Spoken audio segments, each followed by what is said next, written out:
Hi friends, welcome to our PLR thoughts YouTube channel. So మనము ఎన్నో రోజుల నుంచి వేచి చూస్తున్నటువంటి రైల్వే నోటిఫికేషన్ అయితే రానే వచ్చింది. ఎవరైతే రైల్వే ఉద్యోగం సాధించాలనుకుంటున్నారో వారు ఇదే మంచి సమయం అని నేను అనుకుంటున్నాను. ఈ 2024లో ఈ నోటిఫికేషన్ కు మనము ఒక సెంట్రల్ గవర్నమెంట్ ఒక రైల్వే ఉద్యోగిగా కావడానికి ఇది ఒక మంచి సమయంగా భావించాలి. సో ఇక్కడ మనము దాని గురించి పూర్తి వివరాలు అయితే తెలుసుకుందాం. 15వ తారీఖు అనేది అప్లికేషన్ అనేది ఓపెన్ చేయడం జరిగింది. 14వ తారీఖు అంటే వచ్చే నెల 14 వరకు మనకు అప్లికేషన్ అనేది ఓపెన్ లో ఉంటది. సో మనం ఏదో 14 ఉంది కదా, డేట్ ఉంది కదా, ఇంకా టైం ఉంది కదా అని చెప్పేసి వెయిట్ చేయకుండా ఎంత తొందరగా ఎంత వీలైతే అంత తొందరగా అప్లికేషన్ అనేది క్లోజ్ చేసుకొని మనం ప్రిపరేషన్ లో ఉంటే బాగుంటది ఫ్రెండ్స్. సో ఇక్కడ మనం చూసుకున్నట్టయితే అదే విధంగా ఇక్కడ ఏదైతే ఏజ్ రిలాక్సేషన్ ఏజ్ అనేది 18 to 28 years ఎలిజిబుల్ క్యాండిడేట్స్ ఉన్నారు. ఇక్కడ మన వేకెన్సీస్ వచ్చేసి 4208 వేకెన్సీస్ కి అయితే నోటిఫికేషన్ అనేది రావడం జరిగింది. ఇక్కడ 3 years అనేది మనకు నోటిఫికేషన్ లో 3 years అనే ఏజ్ రిలాక్సేషన్ అనేది ఇవ్వడం జరిగింది. ఎందుకు అనగా మనకు కరోనా వల్ల నోటిఫికేషన్ అనేది డ్యూరేషన్ అనేది ఎక్కువ అయిపోయింది. ఎప్పుడు 2018లో అప్పుడు ఆ టైంలో నోటిఫికేషన్ వచ్చింది. మళ్ళీ ఇన్ని సంవత్సరాల తర్వాత ఇప్పుడు నోటిఫికేషన్ వచ్చింది. సో చాలా మంది నిరుద్యోగులు అలానే ఉన్నారు కాబట్టి సో వారి కోసము ఒక 3 years అనేది ఏజ్ రిలాక్సేషన్ అనేది ఇవ్వడం జరిగింది. అలాగే కంప్యూటర్ బేస్డ్ టెస్ట్ ఏదైతే ఎగ్జామ్ ఉందో వాళ్ళు కండక్ట్ చేసే ఎగ్జామ్ 120 questions 90 minutes అనేది ఇవ్వడం జరిగింది. నెగిటివ్ మార్క్ ఉంది, 1/3 నెగిటివ్ మార్క్ ఉంది. ఇక్కడ జాగ్రత్తగా మనము అబ్జర్వ్ చేయాలి. 1/3 నెగిటివ్ మార్క్ ఉంది. అలాగే పాస్ పర్సంటేజ్ ఎవరైతే అన్రిజర్వ్డ్ ఈడబ్ల్యూఎస్ ఓబీసీ ఉన్నారో 35% వస్తే వాళ్ళు క్వాలిఫైడ్. ఎస్సీ ఎస్టీ వాళ్ళు 30% వస్తే మనము ఫిజికల్ మెజర్మెంట్ టెస్ట్ అనేది ఎలిజిబుల్ అవుతాం. సిలబస్ చూసుకున్నట్లయితే అర్థమెటిక్ అనేది 35 మార్క్స్, రీజనింగ్ అనేది 35 మార్క్స్, జనరల్ అవేర్నెస్ అనేది 50 మార్క్స్ ఇవ్వడం జరిగింది.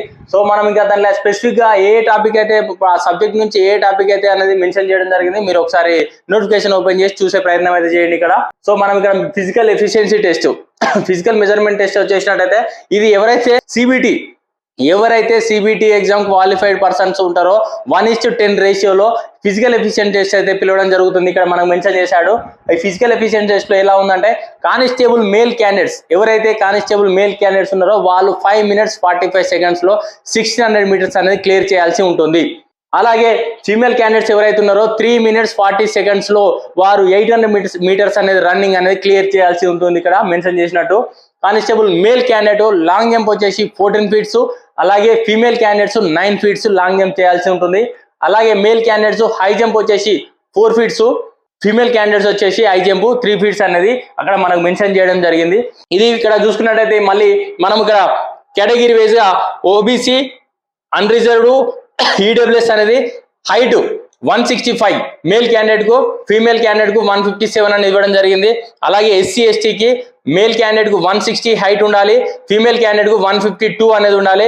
మీరు జస్ట్ ఒక 1 centimeters కు ఏమైతుంది లే అనుకోవద్దు.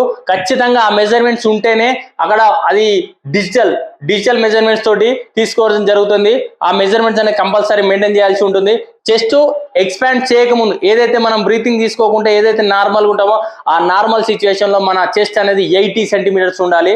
ఎక్స్పాండ్ చేసిన తర్వాత ఎవరైతే అన్రిజర్వ్డ్ ఈడబ్ల్యూఎస్ ఓబీసీ క్యాండిడేట్స్ ఉన్నారో విత్ ఎక్స్పాండ్ తోటి 85 ఉండాలి. వారు ఎక్స్పాండ్ లేకుండా 80 ఉండాలి. అదే ఎస్సీ ఎస్టీ వారికి అన్ఎక్స్పాండ్ అంటే బ్రీతింగ్ లేకుండా ఉన్నప్పుడు 76.2, విత్ బ్రీతింగ్ తోటి ఎక్స్పాండ్ చేసినప్పుడు 81.2 అయితే ఉండడం జరిగింది వాళ్ళు ఇచ్చినట్టయితే.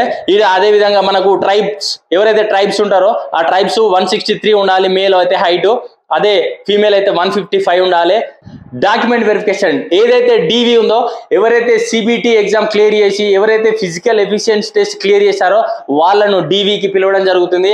ఆ డాక్యుమెంట్ వెరిఫికేషన్ అనేది మీరు ఏదైతే అప్లికేషన్ లో ఏదైతే మీకు సర్టిఫికేట్స్ ఉన్నాయని మెన్షన్ చేశారో ఆ సర్టిఫికేట్స్ ఇక్కడ ఖచ్చితంగా వారికి షో చేయాల్సి ఉంటుంది. మీరు ఒకవేళ ఈబీసీ సర్టిఫికేట్ లేనట్టయితే లేకున్నా కూడా మీరేదో ఎగ్జామ్ రాసిన తర్వాత చూసుకుందాంలే అనుకోకుండా ఏదైతే మీ దగ్గర సర్టిఫికేట్ ఉందో ఆ సర్టిఫికేట్ ప్రకారమే అప్లికేషన్ అనేది కంప్లీట్ చేయండి.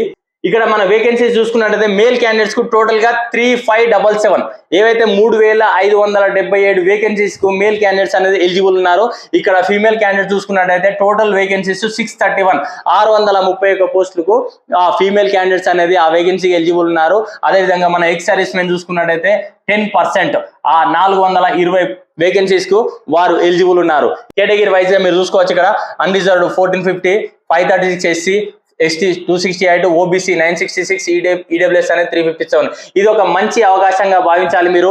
ఎందుకంటే ఇది మళ్ళీ ఈ అవకాశం అనేది రాదు. 2024లో ఎవరైతే రైల్వే జాబ్ ఖచ్చితంగా నేను కొట్టాలి అనుకునే వారు ఉన్నారో వారికి ఇది ఒక మంచి అవకాశంగా మీరు అనుకొని ప్రిపరేషన్ అనేది ఎక్కడ కూడా డీవియేట్ కాకుండా ఆ డెడికేషన్ అనేది మీరు కంటిన్యూ చేయాలి స్టిల్ ఎగ్జామ్ వరకు. ఇది ఆర్పిఎఫ్ కానిస్టేబుల్ నోటిఫికేషన్ సంబంధించి పూర్తి వివరాలు మనం చూసుకున్నట్లయితే. So like and share and subscribe. ఎవరైతే కొత్త వాళ్ళు like and share and subscribe చేసుకోండి. మరిన్ని అప్డేట్స్ కోసం చూస్తూ ఉండండి PLR థాట్స్.